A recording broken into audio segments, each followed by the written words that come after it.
Welcome back to the Deliberate Leaders Podcast. I am your host, Allison Dunn, executive coach and founder of the Deliberate Leaders Podcast, dedicated to helping leaders build strong, thriving businesses. Each episode, we feature inspiring interviews to help you on your leadership journey. And our guest today, super excited to introduce, we have Daniel Mangena with us. He is an author as well as a motivational speaker on the ideas of empowerment and joy. He has a very interesting story, which I will actually have him share. But as a result of the struggles that he has had, he has built a simple 4-step system called the Beyond Intention Paradigm. He is an author, motivational speaker. He is a podcaster himself in a series called Do It with Dan. Daniel, thank you so much for joining us here on the show today. Thank you for having me. I'm excited to add some light to your audience and to support them in reaching their goals and dreams. Fantastic. So I like to kick these off with just a deliberate conversation, and I seek that number one tip leadership tip that you would give to our listeners based on your experience. Be human. I think sometimes. What do you mean? Leadership doesn't turn you into like a bionic robot. You don't suddenly go into a cryogenic machine or whatever when you become a leader. You're still a human. And that humanity will give you a level of compassion, I feel, that will support you in being more compassionate to those around you. It will also stop you beating yourself up, which actually I feel pulls us out of a conducive space to create solutions to challenges and problems that come up. And also allows us to have more conscious awareness to what we're doing, because if I'm beating myself up about something in the past, I'm not present enough to move my business or my organization forward. Absolutely. That is the first time I've had someone give that piece of advice. But what I will reinforce on that is the more human you can show people you are, where you're flawed, you're not perfect, you make mistakes, and I think people are attracted to things that, they can relate to, of being imperfect and being human, and authentic too. Yeah, for sure. Cool. Thanks for that tip. Welcome. You have a super cool story, and I didn't want to put it in the introduction. First off, because I don't know that I'm super familiar with the terminology that you're but I didn't want to have people not know what it is, and I would love for you to explain it. So you received a diagnosis. Yes. At age of 20. 27 even. Oh, 27. Okay. Yeah, So share why this was a pivotal shifting moment for you, and what the diagnosis was and what it meant. So I was actually late diagnosed with Asperger's. And for those who don't understand, Asperger's is on the autistic spectrum. And the easiest way for me to explain the difference between someone that's seen as purely autistic and someone with Asperger's is Asperger's, you can still communicate more readily with the outside world. When someone has more of a purely autistic brain, the capacity to communicate with your outer environment is limited. There are blocks on that. That's why you'll see that there are maybe people move in a certain way, or they're unable to hear or respond in a certain way. There's also frustration on the inside from your communication not being heard. It's almost like being trapped basically in the body. Autistic brains are amazing. They do great things, but there are limitations on the engagement with the environment. With Asperger's, there are limitations to a certain degree, but we're more readily able to actually communicate with the outside world. Asperger's is a common diagnosis, I feel like, here in the United States. I'm sure it probably is worldwide now. And my son, who's now a young adult, his best friend growing up had Asperger's. Diagnosis. They knew probably at about age 4 or 5, and it was just part of our community, our neighborhood, and what we altered the environment good for him. So I'm just curious, in your bio, it's indicated that this was sort of like a life-shattering thing for you. Why so? Actually, what actually happened with 20 when I actually lost everything when I was 20. I actually made my first million at the age of 19 and I lost everything by the age of 20 and then made it all back and lost everything again at the age of 24. So actually the earth-shattering thing was that I'd actually set out to create my life a certain way. And I was convinced that I'd cracked the code for like reality. I'd cracked the code. I'd got it and like it worked. And then I lost everything. And I wasn't, the first time I lost everything, I wasn't even really that thrown off course. I was like, oh, cool, whatever, I'm going to do it again. So I went off, took a bit longer this time, went and did it, and then lost everything again. The second time I lost everything, I was like, okay, this is, I felt like a bit of a fool, really, because, you know, mum just wanted me to finish my college degree, marry a girl from church, maybe be a deacon or an elder, you know, do that every weekend. And, you know, and I'd gone on this this rebel path. Like I'm going to be out there and do all this esoteric stuff and I'm going to create my reality. And, you know, it was very humbling to have everything crushed down on you, to believe that everything that you believed in as to how life works kind of ripped away. And it was in the aftermath of that that I got my diagnosis for Asperger's. And Asperger's actually saved me, Okay. because what ended up happening was I'd spent my entire life with crippling social anxiety, crippling general anxiety, horrific spates of insomnia. My ability to hold relationships of any kind was severely limited. My friend circle was about 2 or 3 people outside of like my immediate family or extended family, or people that we grew up with at church or whatever, that kind of didn't have a choice. That came as a package deal, right? And when I understood, oh, I am so socially awkward because I don't naturally have the function of socializing because I don't have that wiring, but I do have the strength of learning anything systemized. So I just went and learned about social dynamics, understood the system of socializing, and then was able to build frameworks to be able to go and build authentic relationships with people. So actually, what Asperger's for me was a savior. It brought a lot of clarity. It gave me awareness of my superpowers, and also helped me to be more loving and compassionate with myself, because there wasn't something wrong. There was beauty to who I was. I just needed to understand that beauty. Yeah, an incredibly eloquent way of describing it. I think that's very cool.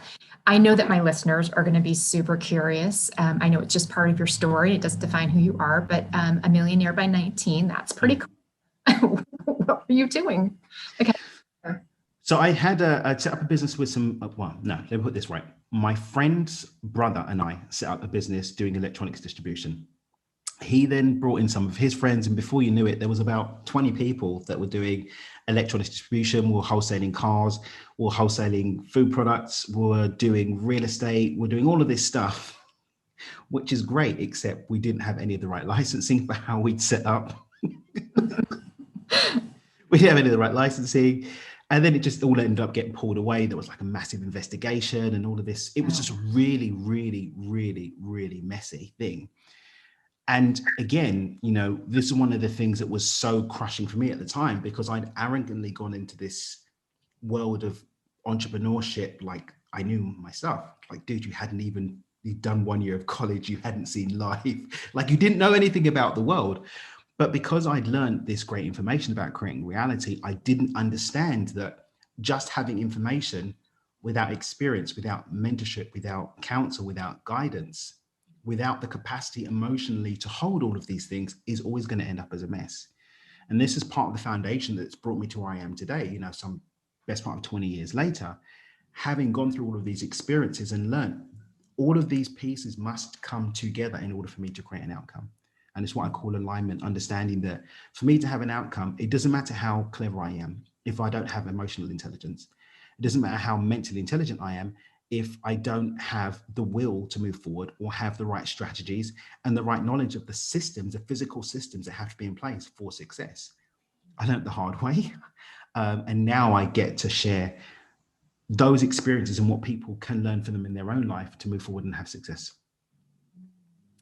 I talk a lot about alignment, and I coach a lot on alignment. And do you sense that most people struggle with that, or is that part of your 4-step process?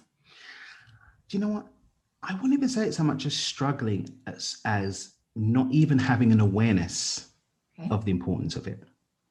Because we're taught work hard, or we're taught do your spiritual practices, or meditate, or pray, go to your temple, your mosque, or your church and ask for divine support. Allow your angels and your guides to do this, or read loads of books, read a book a week, get the right morning regime.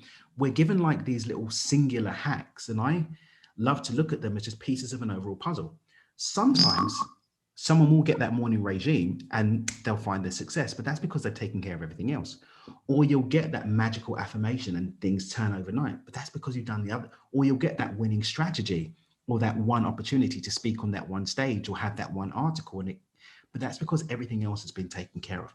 I think that if more people understood the power of alignment, they wouldn't struggle. They'd get on and do it.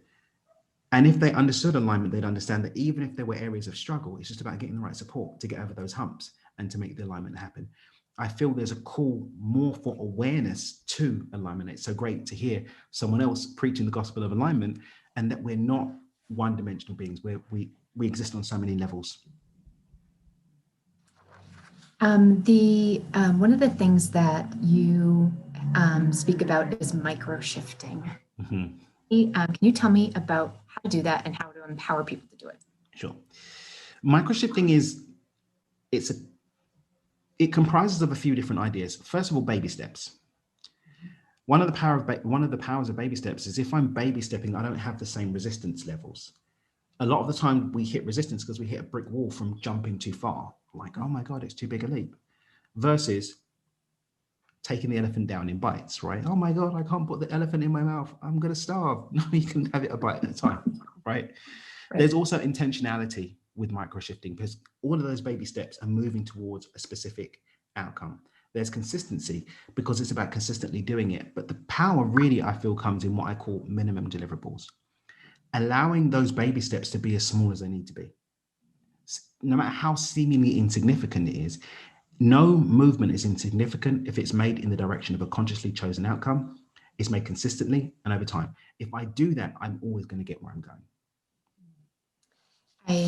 I think microshifting is super powerful. My business is deliberate directions, and so as long as you're consistently at any pace moving in the right deliberate direction, you win. Yeah. And I think as a society, we get really focused on how quickly you do it, or how hard it might be to get there. And so the small little wins, each little step, you can't just get to the top of the staircase, like, for sure. I mean, look, we all have the potential for quantum leaps and massive leaps. We all have that. But everybody has the capacity for baby steps. Everybody's got the ability to make baby steps. That we don't always reach our potential, but we all can take baby steps. That's something all of us can do. So it doesn't matter what our potential is. If we're doing what we definitely can do, we're always going to succeed. This isn't that I don't take big shots. I do. I shoot for the fence, but I pick my shots. I pick them. I make sure that I've got an environment of momentum towards success, because otherwise I'm going to sabotage myself. If I've been taking big hits, and nothing's been going, then I'm actually reinforcing failure. I'm reinforcing negative momentum in my mind. So any one of those big hits to come could have been the one, but I'm now limiting myself in terms of my mental ability to follow through.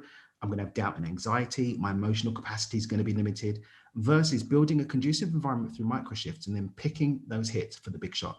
Because even if I don't make it, I've got all of this success that I'm backing off of. So I'm not going to have that negativity. And also, I'm going to get somewhere. I might not hit the fences, but if I've been warming up for a week, when I go to I may hit it 3/4 of the way, I may hit it half of the way, but I'm definitely going to have a stronger baseline to go on for my next try. Sure. Would you mind sharing your personal mission statement? Do you have it memorized? I'm testing you. To bring about an overall shift, to spearhead an overall shift in the uplift of universal consciousness by sparking within people what I call something that's encoded in them that I call their dream. That's a very, very, very raw and brutal paraphrase. But that's the one you've got there is the poetic edited version that a copywriter made sure look beautiful. But at its root, it's this: humanity is made up of humans. The sum total of humanity are going to bring about the sum total of human experience. If more people are abundant, joyful, purpose-driven, and excited, that's going to contribute to a tipping point that's going to affect the overall universal consciousness of everybody that makes up humanity. I see my job as lighting up people to do their part and bring that about. I'm not going to be able to do it by myself. But even if I reach one person every day and they reach one person every day, we're all going to contribute to an overall turnover, of the fear, the doubt, the craziness that's going on. That's just what we're experiencing as a result of the sum total of humans that are making up humanity. I feel like it's unfortunate, but a lot of people are in more a fear, they're in a negative mindset. We have a lot of strife and anxiety going on in our society. Probably at the most that I've ever recognized it in my lifetime so far. Mm-hmm. What is your best advice for individuals who are stuck there a little bit? First thing I would say is to accept that right now I feel stuck because I can't overcome something that I'm pretending isn't happening. And one of the things that ends up happening with the positive thinking stuff I'm happy, I'm joyful. No, you're not. You're scared and you're anxious. And even if your words don't say it, your vibration's saying it, your emotional state's saying it, the chemicals and hormones in your body are saying it. That means that the mental imaging that you're doing is saying it. And therefore the manifestation of that's going to continue to be perpetuated. But when I can take honest stock of where I am, then I can start to create an effective strategy to move into something else in microshifts, one day at a time, one choice at a time. But it starts with me owning where I'm at. And that's what I would say. Own where you're at, be okay with it. Don't beat yourself and get into blame, shame, and guilt, because at the end of the day, this life thing, none of us are getting out of alive anyway. So instead of taking it so seriously and losing the experience of it caught up in what went wrong yesterday, oh my God, I can't believe I did buy Bitcoin when it was $3,000 or whatever. It's like, all right, let's just take a pause. Okay, all of that stuff's happened. Where am I now? Where do I want to go next? What are my strengths? What are my shortfalls? What support do I need? What resourcing do I need to do? What learning do I need to do? What skills do I need to develop? And then start chipping away at that one day at a time in microshifts. You recently wrote a blog titled "The Most Common Point of Failure and How to Fix It." Can you share kind of a brief description of that with our audience and what that might look like? How recently did I put that blog out? I didn't write down the date. The title was fascinating to me. If you give me a clue on the first bit, and then I'll because I write the blogs, but I don't write the titles. Oh, no worries. So let's talk it from a super high level, regardless of the blog. What are the most common points of failure? I think one of the most common points of failure is actually not recognizing that nothing's a failure. Nothing is actually a failure. More time. I just want everyone to soak that in. One of the most common points of failure is that nothing is a failure, because we never, ever fail at anything. We just succeed at things that we don't necessarily want to succeed at. Let me put that in another way. One of my favorite Danisms is that the unconscious mind doesn't lose and the environment doesn't lie. When we look at the way that the brain works, the unconscious mind is a perfect executing machine. It's a Terminator. It never fails at anything. But sometimes there's a disconnect between what's going on at an unconscious level and what we consciously choose. Someone who's having money problems and they're trying to get out of it and nothing's working. It's not that nothing's working, it's that the underlying program is being met with the results that you're achieving because the unconscious mind, as a perfect executing machine, is just running on the instructions that it's been given. It's like having a factory that you gave them the instructions on how to make blue shirts, for example. You wake up one morning and say, I want red shirts. And then you're standing outside at the truck saying, why are you still producing blue shirts? And like, these are the most perfect blue shirts ever. These are the instructions that we've been given. Or we're sitting in the manager's office, looking at the wall, visualizing or looking at the vision board of red shirts, but we've not done anything to go down and communicate with the workforce, with the foreman, with quality control. This is what we're making now.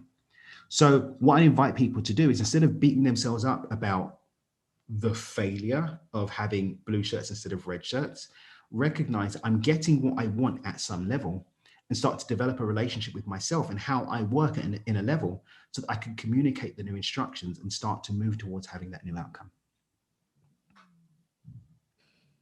That is super powerful. And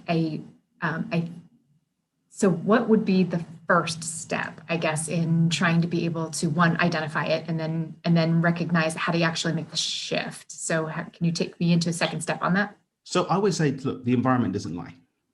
If you want to know what's going on in terms of your internal program, take a look at the results that you're getting. Mm-hmm. If your business has been stuck at a certain place, then unconsciously you've got a glass ceiling there. You know, oh, you got a contract and then you lost it, or things started to go up and then it came back. We're always going to come back to, if we look at the stats around lottery winners, 90% of them get back to exactly where they were within 5 years. The poor go back to being poor, people in the middle go back to being in the middle, people that were rich stay rich, because we always go home, we always come back to default. So start by taking audit of your life. Where do you stay most of the time?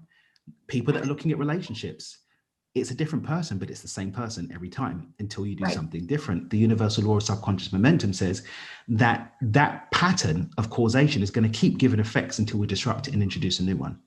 But unless we know what the pattern is, then we can't work out an effective roadmap to where we want to go to eventually.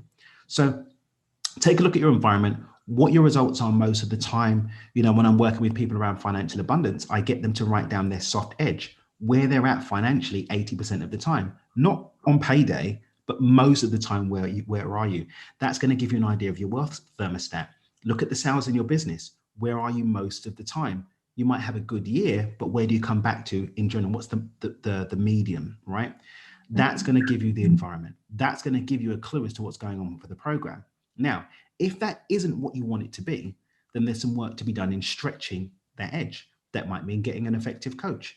It might mean doing some healing around trauma that you've got around it. It might mean working on some limited beliefs that you have around how much you're able to earn, or around worthiness. Then and only then does a strategy make any sense to employ. Doesn't make sense investing money in getting a new funnel, right? Or a new sales team, or the new latest jiggly, if internally your emotional capacity and your limitation, your mental limits are still holding you at a certain place. Take care of the inside, and I can guarantee any strategy that you use is going to work, because the action piece is just bringing home what I've already done the work for internally. Mm-hmm. Yeah, it's powerful. In what ways do you encourage others to live an intentional lifestyle? I always remind people that this was an early analogy I used to use much earlier in my work, but it's like driving a car. When we're not being intentional, we're not owning the responsibility to create our life. It's like driving a car with your hands off the wheel, randomly dancing the pedals with your eyes closed. What's going to happen with that? You know, people get into the blame and they start saying, well, I had a coach, and, you know, the coach can't drive the car for you. They can just help you. Cannot. They can only support you, right? And those who are coaches and consultants and the listeners, you're responsible to people, not responsible for them. You can give them the resources for change, but you can't affect the change within them, right? So intentionality is about disrupting whatever the ongoing pattern is and bringing a conscious awareness to the color shirts that I want my factory to produce. Not stamping my feet because I'm getting the wrong color, I'm getting the wrong type of clothing, or the quality control. No, taking ownership for it, and against the backdrop of that ownership, saying, this is what I consciously choose to intend to create in my life. This is what I consciously choose to experience. My intention is the disruption of whatever the unconscious pattern is, whatever the default has been up until now, so that I can have what I truly want. What is, can I make it personal for just a moment for you? Mm-hmm. What are you intentionally working on for yourself right now?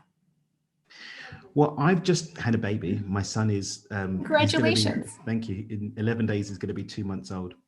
And I'm really obsessed with legacy right now.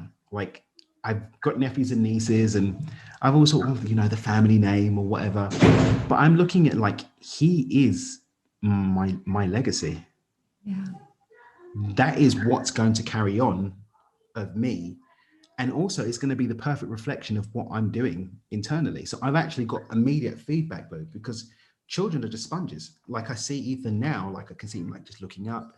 He's getting little personality traits. You know what I'm talking about, with the getting the little facial expressions, and he's making certain sounds. He's only getting that from the environment, and the environment is me, my wife, and his sister. So we're contributing to that, and that's what I'm using this opportunity to do, to be really intentional about the energy that I'm putting out, what that's going to mean for the legacy, for my name, for what I'm doing with the work that I do, getting more books out, more content out there, and really leaving an imprint that's going to speak to my purpose. I might not finish my mission. Maybe Ethan's going to do it, or maybe he's going to have a kid that's going to do it. Like, I don't know, but that's what I'm really focusing and intentional on at the moment. That's fantastic, which kind of leads into my next question, just to give when you think about your legacy, and I just love the idea of a legacy, something that goes, lives way beyond your lifetime. Mm-hmm. But that's really hard for most people to envision. So what would you say is your focus for the next 10 years from now? Where will Daniel be? Principally, it's beyond intention becoming the way that people look at their reality. If we look at life right now, as we're recording this in February 2021, right, the world's very much in a bit of a tailspin. Mm-hmm. And I feel the reason why it's in a tailspin is because for the first time, a lot of people are recognizing that they weren't in control of their life. They've been living a life that they didn't want. They've been running on programs and paradigms that now there is no noise and busyness to keep them under the illusion of actually being real. I would love it to be just like how The Alchemist has become, something that people do, how The Power of Now brought people to looking at presence and nowness, how The Secret had people talking about the law of attraction. I'd love to produce something that had people looking at personal responsibility, intentionality, and consciously creating their reality. And not some woo-woo puff piece, something that's real, that's tangible, that people can use to actually live a better life. Awesome. I love ownership and accountability are like my top two values in my work that I do with clients, and so that's a powerful topic. I look forward to reading that. I look forward to writing it. I just want to make sure that in our conversation today, I teed up that you developed a 4-step system called the Beyond Intention Paradigm. Mm-hmm. Covered all of the steps? So the 4 steps is very simple. I can break it down in a minute, right? And that'll be enough for people to go and do something to move forward. So the 4 steps are accept, clear, gratitude, and listen. And simply put, it's this: accept is owning I'm the author and creator of my life. It's stepping into full ownership and responsibility for my outcomes. That's all it is. From that place of acceptance, I move on to step 2, which is recognizing that I can't create something real in a place that's not real. The only place that's real is now. So what clearing is letting go of the future that hasn't happened yet, and the past isn't there anymore, and coming to a nowness so that I can actually make new choices to create new outcomes. Step 3 is connecting to that outcome. I believe that reality is a result of our expectation that's met with alignment. And one of the most powerful ways to cut through that is to be grateful for something that hasn't happened yet. It's the most powerful demonstration of faith and certainty. It actually changes the neural pathways in the brain and opens us up emotionally and mentally to receive something. It foreruns anything that we want. It front runs what we want to create. The 4th step is easy. It's just remembering I'm human. I'm not going to be on it every day. There's going to be days I wake up and I don't really feel like it. There's going to be days when I go off course. But when I think and feel with awareness, when I listen to what's going on internally and around me, I have a level of consciousness that means that I can course correct. Maxwell Maltz in his book Psycho-Cybernetic reminds us that a guiding missile doesn't go from point A to point B perfectly and seamlessly. It always goes off course. And the guiding system brings it back on course. So listening puts me in a position where I can keep making the choice consistently to get back on course. Fantastic. Excellent. Quick description of those 4 steps. I just want to make sure that people know how to connect with you, Daniel, where to find you, where should I direct people to? The best place to find me is always my website, dreamwithdan.com. It's easy to remember. Everything is there. Dream with Dan is easy, dreamwithdan.com. I've got a free resources section that's got like free goodies. For wherever we're doing any like free events or any even paid events are on the events page. My books are on there, links to the podcast. Everything's on dreamwithdan.com. Fantastic. Daniel, thank you so much for your insights today.